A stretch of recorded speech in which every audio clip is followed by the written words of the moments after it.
उनके लिए कवि सम्मेलन कराओ।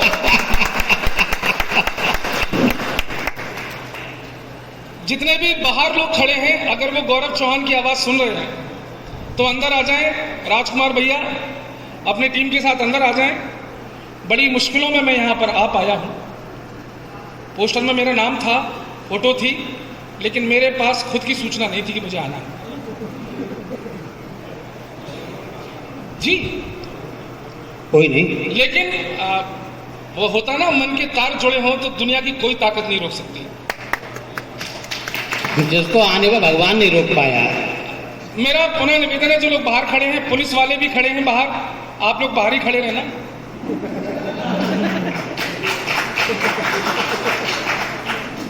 देखिए, कवि सम्मेलन सफल हो गया।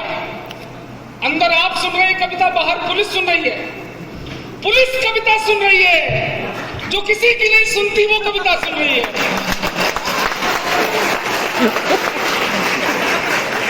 अब सब लोग धीरे धीरे करके आएंगे, क्योंकि आपके सामने देश का एक टॉप कवि खड़ा है।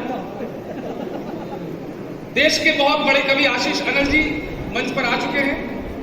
उनके सानिध्य में कविता पढ़ना अपने आप में सौभाग्य है। मैं थोड़ा डरा हुआ हूं, जिस तरह से व्यवस्थाएं हैं। माइक वाले, मैंने इसको बोला था कि 2 माइक कवियों के तरफ करके रखना, इसने नहीं सुना। इसने समझा रामलीला वाले होंगे, डायलॉग बोल के चले जाएंगे। अब इस साल हम इनके अंदर संस्कार डाल देंगे। आपको सुनने का संस्कार देकर जाएंगे, माइक वाले को माइक का संस्कार देकर जाएंगे, और आंवला के इस क्षत्रिय समाज को कवियों को बुलाने का संस्कार भी देकर जाएंगे। बहुत बढ़िया। 4 पंक्तियां रखता हूं। मैं थोड़ा डरा हुआ हूं। मैं सैफई से आता हूं, चौहान तो मैं मैनपुरी का हूं, लेकिन पुरखों ने बहुत बड़ी गलती की थी कि सैफई जाकर बस गए। मैं सैफई रहता हूं, फिर भी पिछले 15 सालों से, 16 सालों से हिंदुत्व और राष्ट्रवाद की पताका पूरी हिम्मत के साथ वहां पर लेकर खड़ा रहता हूं। धमकियां मिलती हैं, लेकिन अभी तक झुका नहीं हूं, रुका नहीं हूं। मेरी भाषा नहीं बदली, मेरा तेवर नहीं बदला, लेकिन फिर भी डरा हुआ हूं। मेरा डर खत्म कर देना आप लोग। स्वरों में शौर्य के लेकर यहां उद्गार आया हूं। मेरा जो तेवर है मैं वही पढ़ूंगा। विधायक जी चले गए, कहां है? पता नहीं, मुझे देखकर नेता क्यों चले जाते हैं। मैं लपेटे में नेताजी में माना कि मैं नेताओं को लपेटता हूं, लेकिन ये तो अपने समाज का कार्यक्रम था। मैं लपेटता नहीं, मैं तो उनके गले लिपट जाता। उन्हें बुला लीजिए, अच्छा लगेगा मुझे। सुनिएगा, लंबी टीम है, बहुत सूक्ष्म काव्य पाठ करूंगा, सुनिए। मेरा डर खत्म करना। मैं याद रखना, मैं सैफई से आता हूं, और आप लोग सुन लीजिए। When I was in 9th class, I started writing poetry. But since that time, I have never come. ऐसे क्यों देख रहे हो राजकुमार भैया? मैं अंग्रेजी नहीं बोल सकता। मैं अंग्रेजी बोल के ये दिखाना चाहता हूं कि सैफई के लोग भी पढ़े लिखे होते हैं। बढ़िया। मैं एक पढ़ा लिखा कवि हूं, पीछे बैठे लोगों की गारंटी नहीं है। अब मुझे मेरा डर खत्म करना। चौथी पंक्ति का सभी आंवला के लोग, स्वरों में शौर्य के लेकर यहां उद्गार आया हूं। यहां तक मैं कई नदियों को करके पार आया हूं। तुम अपनी तालियों के शोर से आशीष दे देना। चौथी, मुगलों ने मिर्ची डाली पावन हल्दी घाटी में। जब मुगलों ने मिर्ची डाली पावन हल्दी घाटी में, अग्नि पुष्प तब हुआ पल्लवित कुंभलगढ़ की माटी में। जो सिसोदिया कुल का गौरव स्वाभिमान का पोषक था, अकबर से जो खुली जंग का एकमात्र उद्घोषक था। अरे अकबर का दुस्साहस रोका साहस के बलबूते से। अरे समझौतों को ठोकर मारी जिसने अपने जूते से। बढ़िया बढ़िया बढ़िया। समझौतों को ठोकर मारी जिसने अपने जूते से। जिसका बल पौरुष दुनिया में अव्वल और निराला था। एक एक पंक्ति सुनना जी दादा, बहुत बहुत मेरा सौभाग्य, मेरा सौभाग्य।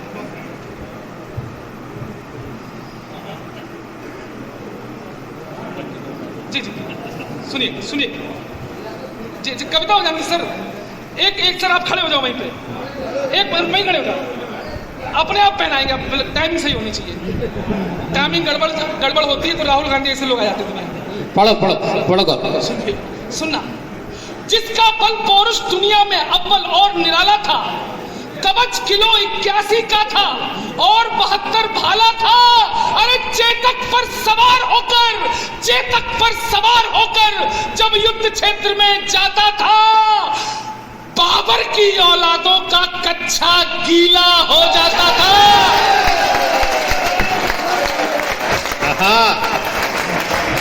बढ़िया।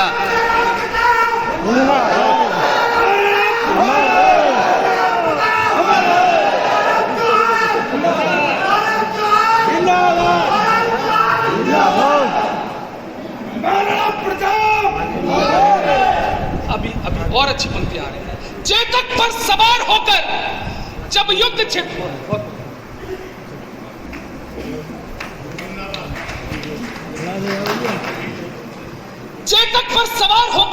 क्षेत्र में जाता था, बाबर की औलादों का कच्चा गीला हो जाता था। 8 फुटा महाराणा से कद अपना नापा करते थे, देख सामने अकबर के भी गुर्दे कांपा करते थे। और ये पंक्ति सुन लेना, संभाल लेना, तालियां बजा देना। घास चपाती खाने वाला खुददार कहानी था। अरे मेवाड़ी पानी के आगे अकबर पानी था। वाह वाह वाह वाह वाह वाह वाह। रजपूती गाथा के तन पर स्वाभिमान का जेवर था। रजपूती गाथा के तन पर स्वाभिमान का जेवर था। मरते दम तक नहीं झुका वो सूर्यवंश का तेवर था। मरते दम तक नहीं झुका वो सूर्यवंश का तेवर था। अरे हार जीत की बात ना करिए। ये कहते ना हार गए, इतिहास गलत पढ़ाया गया है। शत्रु का आखेट लिखेंगे, अरिका मटिया मेट लिखेंगे।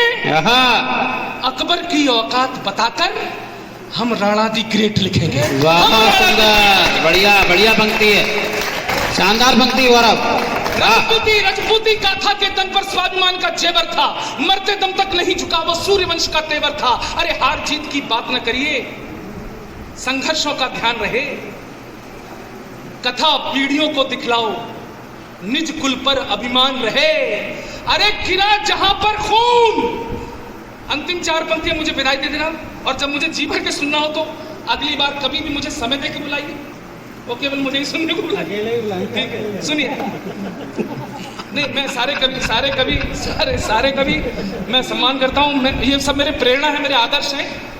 सबसे मैं सीखता हूं। सब देश के बड़े बड़े महान कवि हैं। मुझसे कोई गलती हुई माइक में मुझे क्षमा करना, और इससे ज्यादा चापलूसी मैं कर नहीं सकता।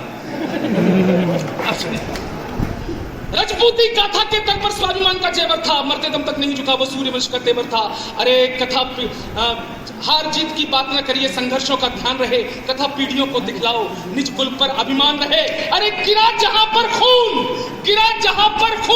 वहां का पत्थर जिंदा है। जिस्म नहीं है मगर नाम का अक्षर जिंदा है। जिस्म नहीं है मगर नाम का अक्षर जिंदा है। अरे जीवन में यह अमर कहानी अक्षर गढ़ लेना, और शौर्य कभी सो जाए तो राणा प्रताप को पढ़ लेना।